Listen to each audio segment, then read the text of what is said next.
आदरणीय बंधुओं, माताओं व मेरी प्यारी बहनों, राधे राधे। आपका हमारे YouTube चैनल पर बहुत बहुत स्वागत है। बंधुओं, आज हम इस वीडियो में अधिक मास महत्तम का 17वां अध्याय सुनेंगे, जिसे सुनने सुनाने से भगवान पुरुषोत्तम की कृपा से संकटों का नाश होता है, मन इच्छा पूर्ण होती है। महत्तम सुनने के बाद यदि आप हमारे चैनल पर नए हैं तो कृपया हमारे चैनल को सब्सक्राइब करें, बेल आइकन को प्रेस करें ताकि हमारी वीडियो की नोटिफिकेशन सबसे पहले आप तक पहुंचे। वीडियो को शेयर व लाइक भी जरूर करें। बंधुओं, 16वें अध्याय में हमने सुना कि भगवान श्री हरि के कहने पर गरुड़ जी ने सुदेव ब्राह्मण को पुत्र प्राप्ति का वरदान दिया। पुत्र पाकर दोनों पति पत्नी प्रसन्न थे, परंतु एक दिन उनके घर पधारे देवल ऋषि ने उन्हें कहा, तुम्हारा यह पुत्र अल्प आयु है। ऋषि के वचन सुनकर ब्राह्मण पति पत्नी अत्यंत दुखी हुए। फिर ब्राह्मण पत्नी गौतमी ने अपने पति को समझाया और कहा कि हे नाथ, शोक का त्याग करो, हरि का चिंतन करो। अनहोनी कभी नहीं होती, वही होता है जो होनहार होता है। पत्नी की बातें सुनकर ब्राह्मण ने श्री हरि में अपना ध्यान लगाया। बंधुओं, यहाँ तक हमने 16वें अध्याय की कथा में सुना। आइए अब सुनते हैं आगे की कथा। नारद जी बोले, हे कृपा सागर, ज्ञान प्राप्ति के पश्चात दृढ़धनवा का क्या हुआ? श्री नारायण बोले, राजा दृढ़धनवा अपने पूर्व जन्म की कहानी सुनकर अति आश्चर्य से भर उठे। वाल्मीकि जी ने पुनः कहना शुरू किया, हे राजन, अपनी पत्नी की ऐसी कर्णप्रिय शीतल वाणी को सुनकर सुदेव ब्राह्मण ने धीरज रख लिया और हरि के ध्यान में मगन हो गए। एक दीर्घ श्वास लेकर फिर दीन स्वर में कह उठे, अच्छा, जो होनहार है वह हो ले। इसी प्रकार कुछ काल यूं ही बीत गया। एक दिन सुदेव ब्राह्मण श्री हरि चिंतन में निमग्न जब समिधा कुछ फल फूल एकत्र करने हेतु वन की ओर गए तो उसी दिन पुत्र सुखदेव भी मित्रों के साथ बावड़ी पर जा पहुंचा और जल क्रीड़ा हेतु बावड़ी में उतर गया। ग्रीष्म ऋतु थी, वे लोग एक दूसरे पर जल उछालने लगे। सुखदेव को इस खेल में बड़ा आनंद प्राप्त हो रहा था। वे सब बालकों के साथ बावड़ी में आगे बढ़ता गया और प्रेम से खेलता रहा।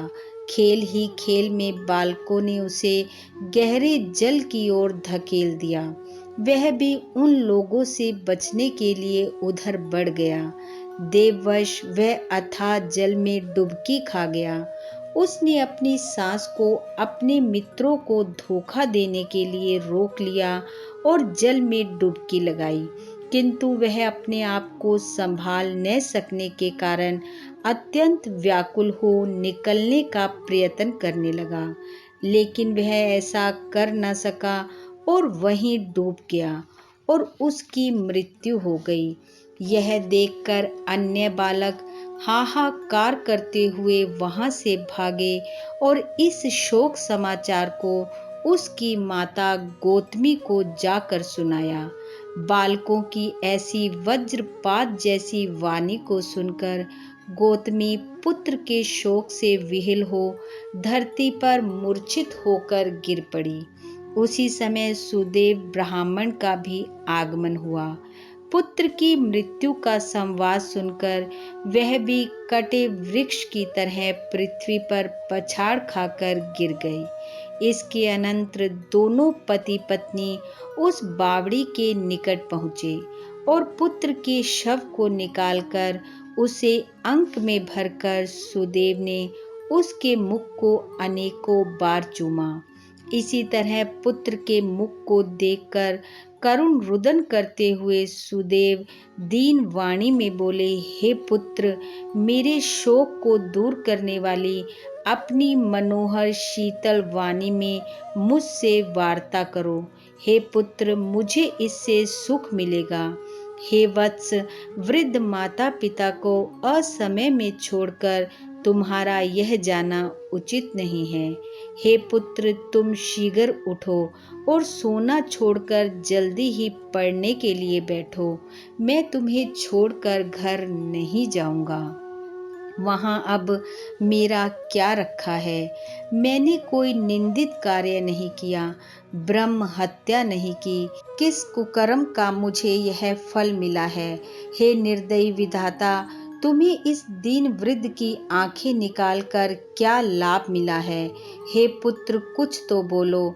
तुम्हारी यह माता कुर्री की भांति सारी लज्जा को त्याग कर कैसा विलाप कर रही है।